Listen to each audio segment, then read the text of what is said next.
You open your eyes to the pale light of dawn. Not in a warm bed, but on the edge of a Roman encampment, where the first trumpets of the day echo through the still air. Before you have time to stretch, you hear the steady clamor of soldiers stirring, armor rattling, voices low and practical. You are one of them, and there is no gentle start to the day. There is only the march ahead, the centurion's bark orders, and soon enough you are standing on a rough patch of dirt, adjusting your leather straps, tightening your belt, and preparing your body for another endless journey. The road stretches out before you, not a dirt path, not a wild track, but one of Rome's famed stone highways, laid out in meticulous straight lines, pressed flat by centuries of boots, hooves, and wheels. To walk on such a road is a marvel, if you were a traveler. But as a soldier, weighed down and ordered to keep pace, it is less a marvel and more a test of bone and muscle. Each slab of stone is unforgiving under your feet, hard as iron, never yielding. No matter how many miles you cover, you feel it almost immediately. The dull shock rising from your sandals into your shins, echoing in your knees.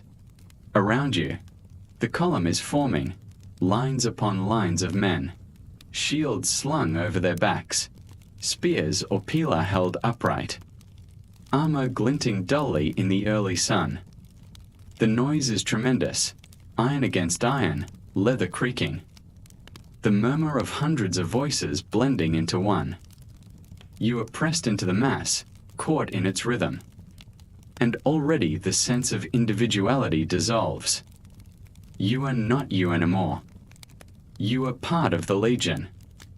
When the order comes, it is not dramatic.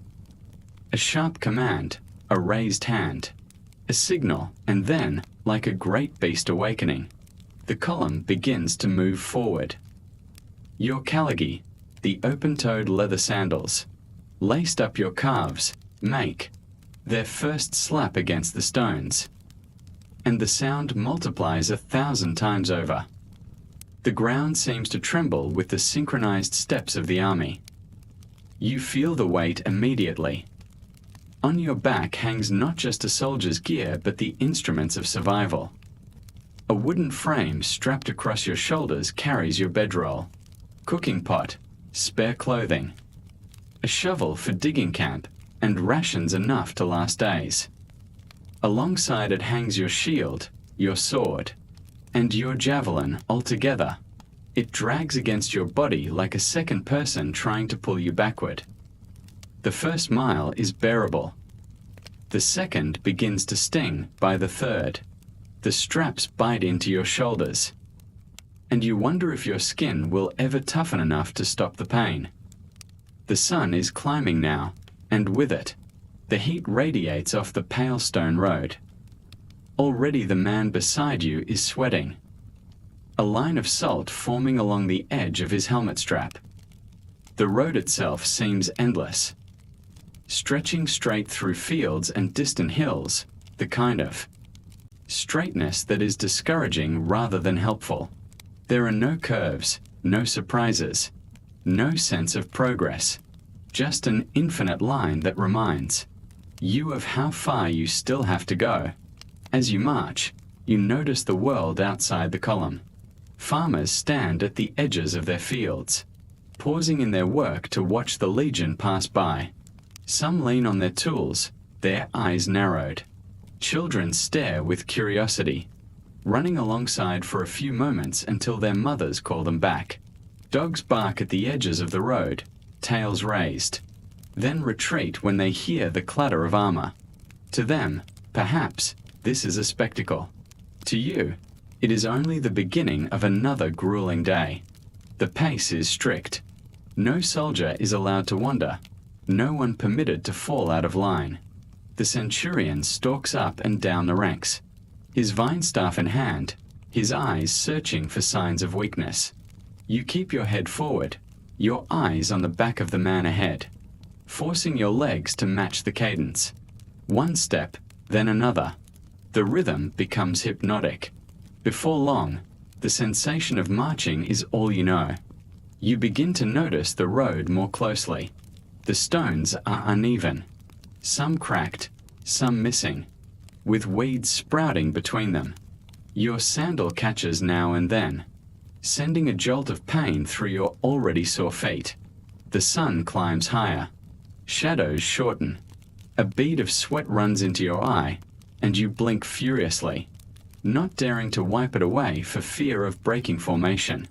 The sound of the march changes as the day wears on. In the morning, the column is alive with chatter, low conversations, jokes shared between comrades, grumbling about the pace or the centurion. But as the hours pass, the voices fade. Fatigue silences men quicker than orders.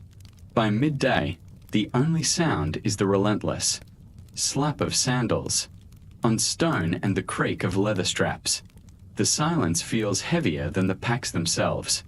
And yet, amid the hardship, you feel something else, something almost frightening, a sense of inevitability. The road, the march, the exhaustion, they strip away your complaints, your individuality, even your memories of why you are here. There is only the road, and there is only the march. You become a part of the machine of Rome, a cog in a wheel that grinds forward without pause. There is a kind of peace in it, a brutal peace, as though you have been swallowed whole by the rhythm. The hours drag, and still the road stretches ahead. When at last the order comes to halt, you nearly stumble with relief, though you know rest will be brief. The sun is still high, and many more miles remain. But for now, you plant your shield into the ground, roll your shoulders, and try to ignore the deep ache in your feet. Around you, men do the same, some groaning, some swearing under their breath, but none daring to speak too loudly. The centurion paces like a wolf, ensuring the silence holds. When the call comes again, you take up your burden once more. The road accepts you back, stone to sandal, weight to shoulder, sweat to skin. You glance at the horizon. It has not changed. It may never change. The road of Rome is eternal, and as a soldier, you are bound to walk it until your body gives way. And so you march. One step, then another. The endless stones beneath your feet echoing the endless empire that commands them. This is only the beginning, and already you feel as though the road will never end. The day begins to stretch long, and so does the road. The cool air of morning has burned away, replaced by a brightness that feels merciless.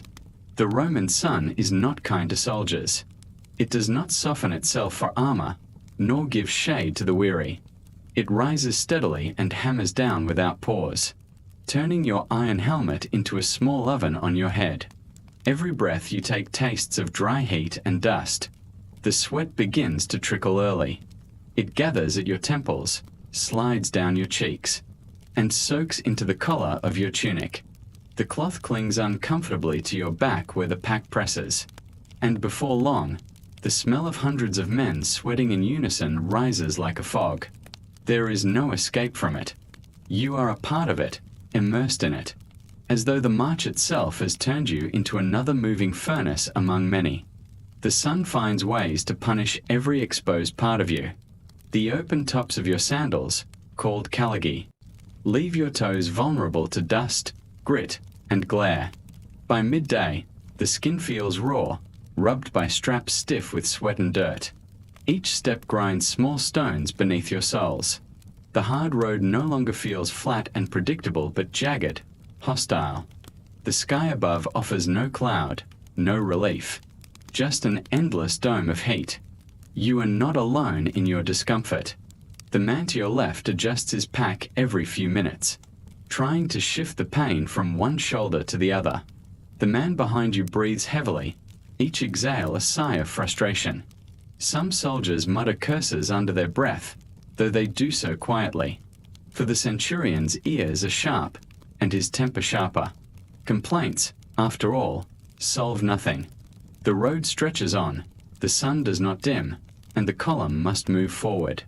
The discipline of the Legion does not break for weather. There is no slowing, no rest, no relief until the order comes. The rhythm of marching remains constant, measured and unyielding. You find yourself falling into it, even as your body protests. Step after step, your legs carry you forward as though on their own. Your mind narrowing until it holds. Nothing but the awareness of your breath and the burn of the sun overhead. The landscape itself becomes part of the torment. Rolling fields shimmer with heat. The distant hills blur and fade in the glare. You pass through stretches where no tree dares grow, where the ground lies open and bare, reflecting the sun's fire back at you. On such stretches, the horizon becomes almost cruel. It appears close, then retreats as you walk, mocking your progress. The stones underfoot glow faintly, as though they too have been kindled by the day's furnace. Occasionally, you catch sight of something different, a cluster of cypresses in the distance, a farmhouse with its roof of tiles, a trickling stream glinting in the sunlight. But the Legion does not veer toward shade, nor slow for scenery. If there is water nearby, it will only be reached when the route demands it, not when your body craves it. The road rules you more than thirst, more than heat, more than the complaints inside your head. The sun, though merciless, also creates its peculiar rhythm. Hours are marked not by clocks but by the changing angle of shadows. At first they stretch long and behind you. Then, by midday, they crouch underfoot, sharp and pitiless. Later, they lengthen again, sliding ahead of you as though teasing you toward an unreachable destination. You notice this without meaning to. In a world where everything else is measured in steps, even shadows become part of the march. The armor you carry only makes matters worse. The iron plates, the shield's bronze fittings, the buckles and studs, they absorb the sunlight greedily and radiate it back against your skin. Each piece feels heavier by the hour, though the weight has not changed. You shift your shield from one shoulder to the other, but the relief is brief. The leather straps, stiff with sweat, cut into your skin like sharp cords. It is not long before small sores appear, stinging each time you adjust. You know that by nightfall, these sores will become raw patches, and by tomorrow, they will deepen. And still, the march will continue. The silence deepens under the sun. In the cool hours, men had whispered, grumbled, even laughed quietly. But now the heat steals words from their throats. It is as though the column has been muted, each soldier conserving what little energy he has left for the simple act of moving forward. Only the steady slap of sandals and the dull thud of shifting gear remain, a rhythm that feels eternal. And yet, in this suffering, there is a strange bond. No man escapes the sun. Centurion, veteran, recruit, each feels the same burn on his neck, the same sting in his eyes, the same exhaustion in his limbs. You glance to your right, to the line of men stretching into the distance. Their faces are red, their brows furrowed, their lips cracked. And in seeing them, you feel less alone. Your pain is not yours alone to carry. It is shared, multiplied, endured together. Hours pass in this way, the sun rising higher, then slowly beginning its descent. The relief is slow, almost imperceptible.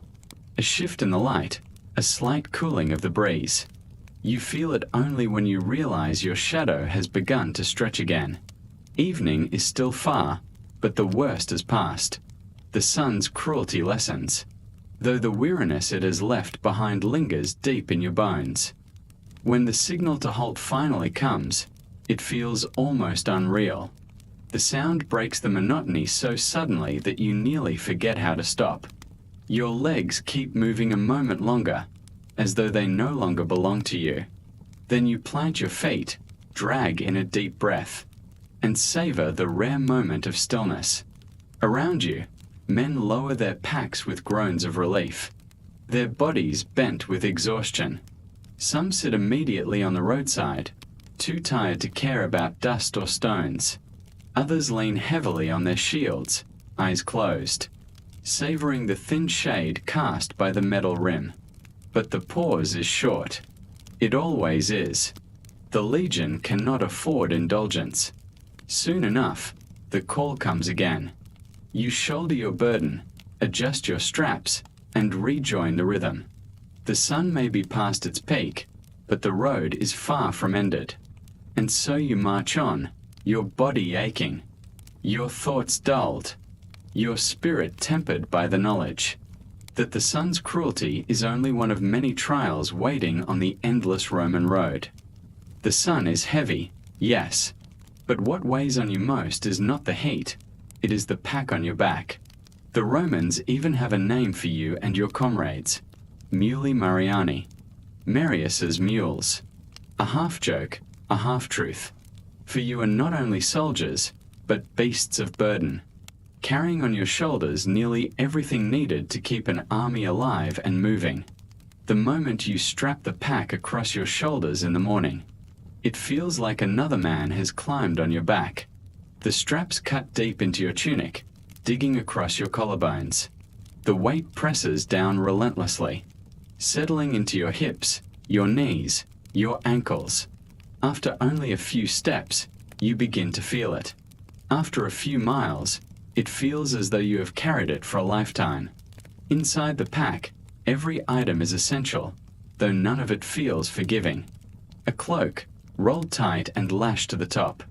A cooking pot, clanging softly against your back with each stride. Tools for digging, shovels, stakes, even the iron blade of a spade, because every night, the Legion builds a camp, and the camp requires labor. A few days' worth of food, dry and hard, adding bulk but little comfort. Sometimes, you carry part of the tent as well, a section of leather hide shared among a squad of 8. The tent poles too, lashed awkwardly and always shifting at the worst moment. Add your shield, your sword, your javelins, and you are indeed a mule in armor, hauling the Empire's weight 1 mile at a time. You try to adjust the straps, leaning forward to shift the load onto your shoulders, then backward to ease it onto your hips. But there is no position that truly helps. Sooner or later, the burden finds its way back into your bones. The skin beneath the straps rubs raw, leaving patches that sting with every movement. You learn to ignore it, or rather, you learn to accept it as normal. The burden is as much a part of the march as the dust and the heat. Sometimes the load takes on a rhythm of its own. Each pot clangs, each strap creaks, each pole rattles in time with your footsteps. The sound becomes its own music, strange and repetitive, almost hypnotic. You find yourself focusing on it without meaning to, counting your steps with each clang and rattle. There is no comfort in it, but there is predictability, and sometimes that is enough. And yet, for all its discomfort, the pack is a lifeline. You know it even in your misery. Without these burdens, the Legion cannot march, cannot fight, cannot survive. The food inside keeps you alive. The tools build your safety each night. The cloak shields you from cold when the sun is gone. Each heavy piece has its reason, though your aching shoulders care little for reason when the miles drag on. The men around you carry the same loads. You glance at them and see the same stooped postures, the same shifting of shoulders, the same red lines forming across their tunics where straps bite deep. No man carries less. Even the centurions, though freer than you, bear weight of their own, armor, helmet, weapons. Everyone bends, everyone suffers. It creates a strange kind of equality, even between the lowest recruit and the proudest veteran. The pack does not care who you are.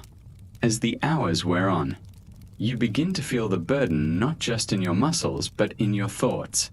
The weight sits inside your head as much as on your shoulders. Every step seems to whisper the same phrase: you are carrying too much. The voice grows louder with every mile. You imagine setting the pack down, leaving it on the roadside, walking free for just a little while. But you know such thoughts are useless. Abandon your burden, and you abandon your comrades. Abandon your burden, and you invite punishment far worse than wait. So you silence the thought, grind your teeth, and walk on. There are moments, though, when relief comes. When the column halts briefly and you are allowed to rest. You slide the pack from your shoulders and lower it to the ground. The sensation is almost indescribable. Your body feels light, as though you might float away. Your back straightens, your chest expands, your muscles sigh. For those few minutes, you are free. But then the signal comes, and you must hoist it all again. The moment of relief is cruel, for it reminds you how good freedom feels, only to snatch it away. The pack also teaches you things, lessons no general bothers to explain. You learn how to balance loads, how to lash straps so they rub less, how to shift weight in ways that spare your knees. You learn how to bend at the waist to lift without straining your back, how to rest the shield against your body so its edge does not cut into your thigh. Each soldier develops his own tricks, and sometimes they are shared, like secrets, quiet gifts passed between men, who suffer the same burden. Still, nothing makes it easy. Nothing changes the truth. You are a soldier of Rome, and Rome expects you to be both warrior and pack animal. Your body is the empire's cart, your legs its wheels. Each mile you march with the burden of your pack. You extend the reach of Rome, step by painful step. Evening eventually comes, and with it the order to halt and set camp. You drop the pack at last, your shoulders groaning in gratitude. But rest does not mean idleness. The tools you have carried all day are needed now. You dig trenches, raise palisades, unroll leather tents. The very burden that tormented you becomes the means of safety, the shape of order in the wilderness. You work until the camp stands secure, until fires are lit and guards are posted. Only then do you truly rest. And as you lie down that night, your body aching, your shoulders still burning from the straps, you know tomorrow it will begin again. The burden will be lifted once more. The road will stretch once more, and you will become Marius's mule once more. There is no choice in it. There is only the pack and the march and your will to endure. The road beneath your sandals is not kind. At first light, when the march begins, the ground is still cool and forgiving, but as the hours drag on, it shifts beneath your feet, sometimes hard and dry, sometimes soft and treacherous, always eager to remind you of your fragility. The road is not a polished stone street of Rome. Out here, it is wilderness beaten flat by countless feet, hooves, and wheels. It is rutted earth, broken rock, and endless dust that clings to your skin and crawls into your lungs. Each step grinds grit between your toes. The leather of your sandals wears thin, and you feel the stones through their soles. The straps rub against your ankles until the skin peels away, leaving raw patches that sting with every movement. The dust rises in clouds with each stride, choking you and coating your throat in a bitter dryness. When you swallow, it feels like you are swallowing sand. You cough quietly, but there is no escape. The dust becomes part of you, part of the march itself. And then comes the mud. When rain falls, the ground transforms in an instant. What was once dust is now a sucking mire, pulling at your sandals, threatening to trap them. The column slows, each man struggling to keep his footing as the weight of his pack drags him deeper into the muck. Each step requires effort, as though you are fighting the earth itself. The mud seeps between your toes, clings to your legs, spattering your tunic. You slip once, twice, catching yourself on your shield. Others are less fortunate. falling face first and rising covered in filth. There is laughter, yes, but it is bitter, for tomorrow it could be you. The mud has no mercy on sandals. Leather stretches and loosens when wet. Straps break under the strain. A man who loses his sandal to the muck must march barefoot until the column halts, each stone cutting into his skin. You pray it does not happen to you, though you know it might. Your feet, more than any weapon, carry the fate of the march. They bear the empire's weight mile after mile, day after day. And they suffer for it. Blisters swell on your heels, first small, then large, until they burst and leave raw flesh exposed. Each step on such wounds feels like fire. Yet you continue, because stopping is not an option. Sometimes the skin hardens into calluses, thick and unyielding, but even they crack under strain, bleeding into your sandals. The pain is constant, a background hum that never fully leaves. Veterans offer advice. Rub animal fat on your feet at night, they say. Keep your sandals tied tight so they do not rub. Dry them by the fire when you can. You listen, you try, but nothing ever prevents the blisters entirely. They are part of the march, like dust and hunger. The march becomes a study in endurance, not speed. Each step is deliberate. You find yourself focusing not on the miles ahead, but on the single footfall before you. Place your heel, roll forward, push again. You become a machine of movement, a creature whose only task is to lift and lower feet. Sometimes you lose yourself in the rhythm.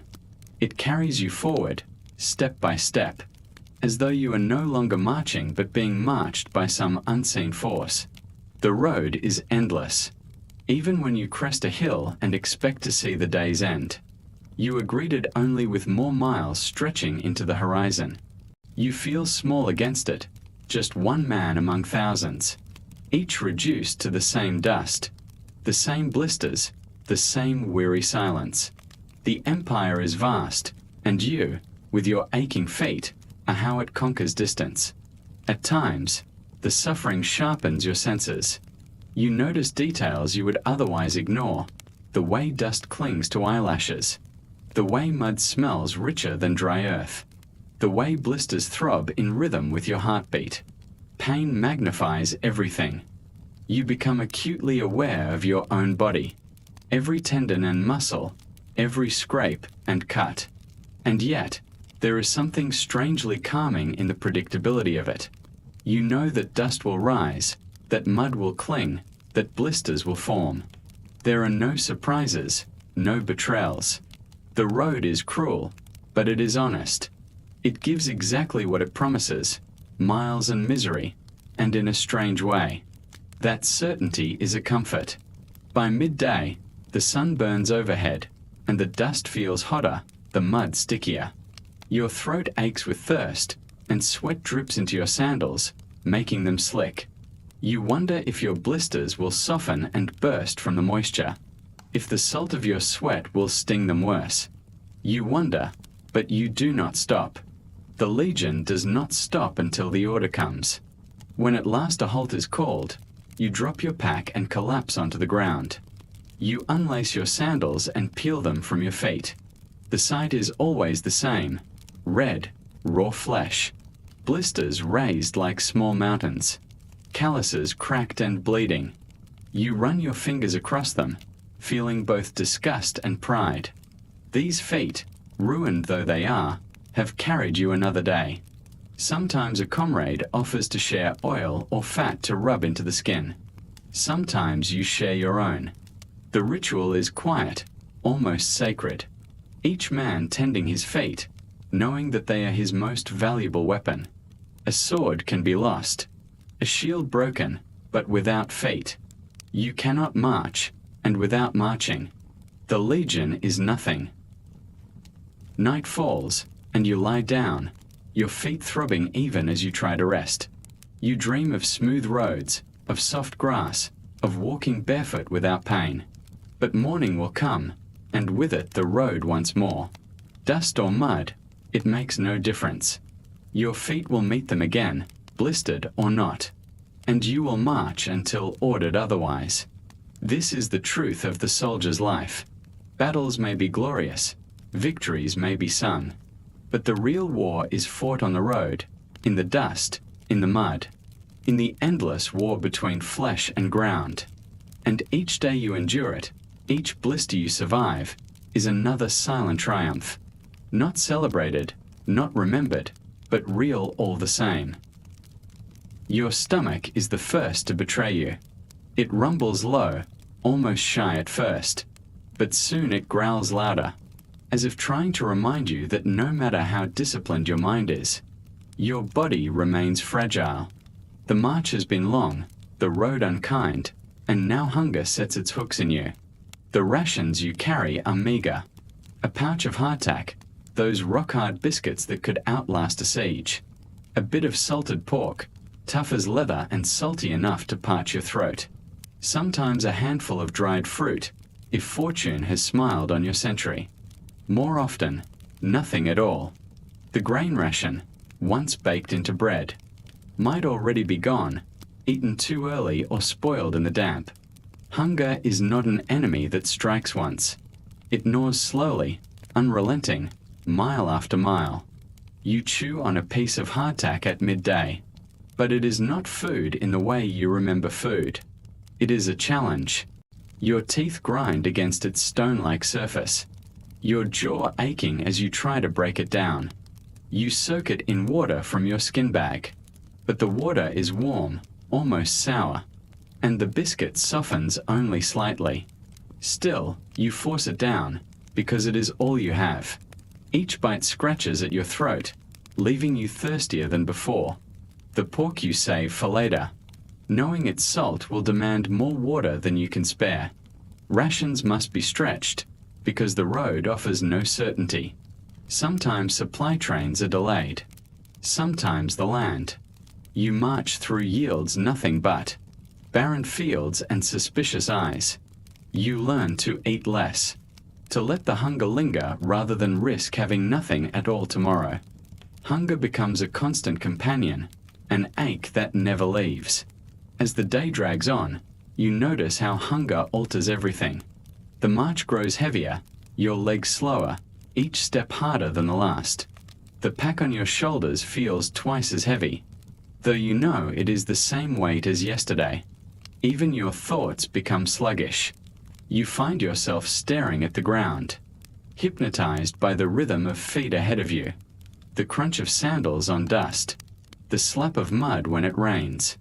Hunger narrows your world until it is nothing but marching and aching, a tunnel through which you drag yourself. Sometimes, hunger makes you dream while awake. You imagine feasts, platters of roasted meat, loaves of soft bread, bowls of olives glistening with oil. You picture wine poured into deep cups, the sweetness of fruit fresh from a tree. The images feel real, so real that you can almost taste them, until reality interrupts with another rumble of your stomach, and the sour taste of sweat on your lips. You shake your head, trying to push the illusions away, but they always return. You are not alone in this. Every man in the column suffers the same way. Some grumble openly, cursing the quartermasters or the gods. Others grow quiet, their faces pale, their eyes focused inward, as though they are retreating into themselves to survive. Veterans know better than to complain. They chew slowly, they ration carefully. They remind you that hunger is as much a weapon as any sword. If you cannot master it, it will master you. At times, hunger breeds cruelty. You see men glance at one another's packs, wondering who has hidden a bit more bread, who might be persuaded or forced to share. Trust is tested when bellies are empty. A careless word about a saved ration can make you a target. You learn to eat quietly, discreetly, turning your back to prying eyes. Brotherhood in the Legion is real, but hunger sharpens survival into something harder, less forgiving. By late afternoon, the hunger grows sharp enough to sting. Your stomach cramps, twisting as though it resents the emptiness. The pain comes in waves, first dull, then stabbing, until it feels like a beast clawing from the inside. You hunch slightly as you walk, not from weakness but from instinct, as though protecting yourself. Yet you do not stop. The column moves, and you must move with it. Hunger is not enough to halt a legion. Sometimes, the land itself offers meager relief. Along the roadside, you spot wild herbs, bitter but chewable. A comrade plucks them, shoving them into his mouth, chewing as though he can fool his body into believing it has been fed. Others gnaw on raw grains taken from fields, or even roots dug hastily from the ground. The centurions tolerate it, so long as it does not slow the march. They know what hunger does, and they know desperation when they see it. When at last the day's march ends and the camp is raised, there is hope of a meal. Fires spark to life, and messmates gather around pots, mixing whatever rations remain. A stew, thin and watery, emerges, flavored by pork fat, thickened with grain.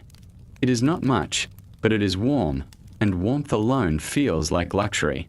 You dip your wooden spoon, taste the salty broth, and sigh with relief. For a few moments, the ache in your belly eases. But you know the truth. Tomorrow will be the same. The march will stretch on, the rations will shrink, the hunger will return. There is no feast waiting for you, only more miles and more empty stomachs. You learn not to hope for fullness, but to find strength in the hunger itself. If you can endure it, you can endure anything. Lying down to sleep, you feel the hunger again, dull but insistent, as though it never truly leaves. Your dreams are filled with food, golden bread, ripe fruit, rich wine, and for a few hours you are satisfied.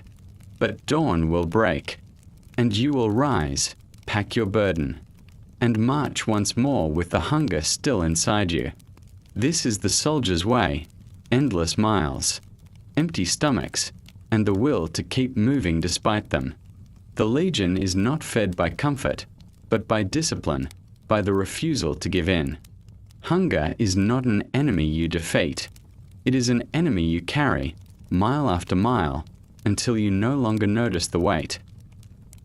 The sun has a way of making itself into a tyrant. It is not merely above you. It feels as if it presses down, a weight that flattens everything beneath it. You march in formation, but every step is harder when the light beats on your helmet, when the metal grows hot enough to sting your brow.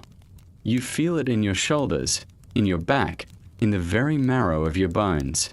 At first, you tell yourself you can endure it. You've marched in heat before. You've sweated through summer drills.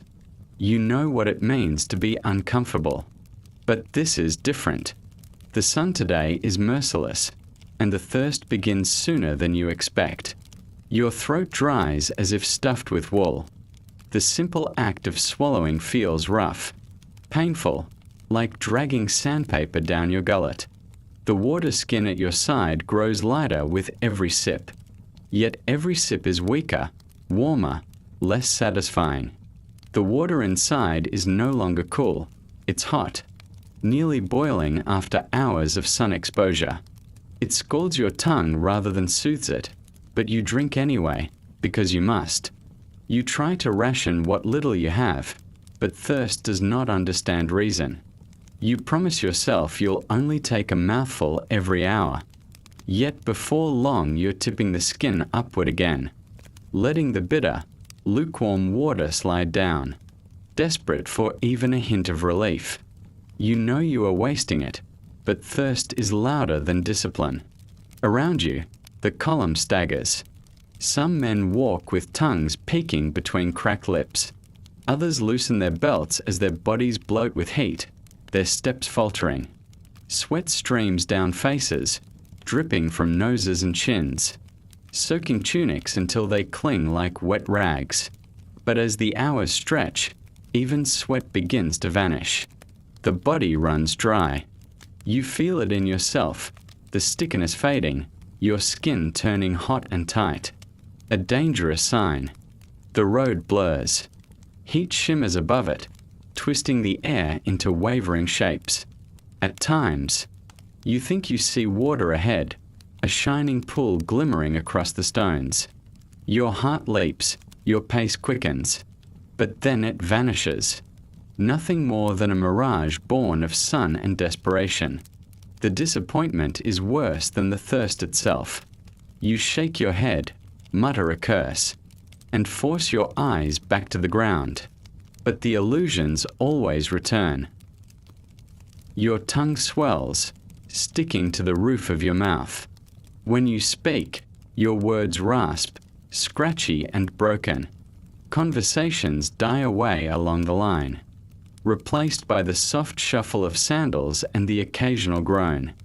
Even the centurions stop shouting commands after a while. Their voices grow hoarse, their tempers dulled by the heat. Discipline bends under thirst, though it never fully breaks.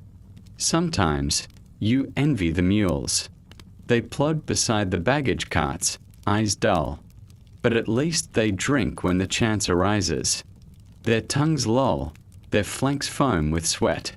But they will be warded before you, because without them the supplies will not move. The legion survives on order, and order does not always favor the soldier. When at last a stream or well appears, it feels like salvation. The column halts, discipline fraying as men push forward, desperate for a drink. But you cannot plunge your face into the water and gulp like an animal. The centurions force order even here, making you wait your turn, making you kneel. Fill, sip, then move on. You want to drink until your belly aches, but you are allowed only enough to wet your throat. And oh, that first real swallow. Cool water, fresh from the earth, sliding down your throat like a blessing. Your body drinks it in more hungrily than your mouth does. For a moment, you feel whole again, as if every ache and burn has been washed away. But the feeling fades quickly. You know it will not last. You will march again tomorrow, and the sun will still be there, and the thirst will return. The veterans tell you tricks. Keep a small pebble in your mouth. They say, it will trick your tongue into making more saliva. Breathe through your nose, not your mouth, so you do not dry out so quickly. Wet a cloth, if you can spare it, and drape it beneath your helmet. Small things, not cures. Nothing truly cures thirst but water, and there is never enough. You begin to understand why thirst has always been counted among the cruelest tortures. It strips you down, not only in body but in mind. You grow irritable, your patience thins, your thoughts slow. Small tasks, tightening a strap, adjusting your pack, become monumental challenges. When your lips split and bleed, you can taste iron on your tongue, sharp and bitter, and even that feels like relief. The sun does not relent. It seems eternal, hanging in the sky without moving, dragging the day longer than it should be. You begin to believe time itself is warped by thirst. An hour feels like a day. A day feels like forever. You march in a haze, unsure of how far you have gone, how far remains. At night, when the sun finally dies and the air cools, you collapse onto your cloak, lips still parched. The stars glitter above you, distant, indifferent. You dream of rivers, of fountains spilling endlessly, of rain pounding against your face and flooding the earth. In dreams you drink until you choke, until water pours down your chin, until you are drowning in it. You wake, mouth dry as ash, and realize you would welcome even drowning if it meant one true, endless gulp. This is thirst in the burning sun, not just a discomfort, but a slow unraveling. It does not kill outright. It waits, gnawing away, weakening legs, clouding thoughts, sapping will. And still you march, because the legion demands it. Thirst is not an excuse, not for you, not for anyone. The only mercy is that every man beside you suffers the same. And somehow, suffering together makes it survivable. You learn to live with thirst as you live with hunger. It becomes a shadow inside you, always present, sometimes louder, sometimes quieter, but never gone. And when the sun rises again tomorrow, blazing mercilessly, you will rise too. You will sling your pack over your shoulders, tighten your sandals, and step forward into another day of thirst beneath the burning sky. Rain is supposed to bring relief after heat. That is what you tell yourself at first, as the clouds roll in and the sky darkens. When the first drops fall, splattering against your helmet, you even smile. The air cools, the dust settles, and the promise of water lifts your spirits. But soon, the rain stops being a blessing and turns into another form of punishment. The road becomes a river of filth. Dirt churns beneath thousands of sandals. The packed soil dissolving into a brown, sucking mess. Each step forward is no longer steady but uncertain. Your foot sliding out from under you, your balance wavering. The march slows to a crawl, yet it becomes more exhausting than before. Your sandals, once stiff with dust, now squelch with every movement. Water seeps in, soaking your toes, your heels, your socks. The leather straps rub against wet skin until it blisters. Each blister breaks open, raw and stinging. But there is nowhere to rest. No pause to clean or bandage. You simply march on, knowing tomorrow the wounds will be worse. The mud works its way inside your sandals, gritty and coarse, grinding against your flesh like a rasp. Every step is agony, but stopping is not an option. The weight of your gear doubles when it is wet. Your cloak drags heavily at your shoulders, sodden and clinging. The shield on your back is streaked with slime, its edges caked with muck, making it heavier with every passing mile. Even your pack seems to grow teeth, biting into your shoulders with straps that chafe and burn. Rainwater seeps into everything.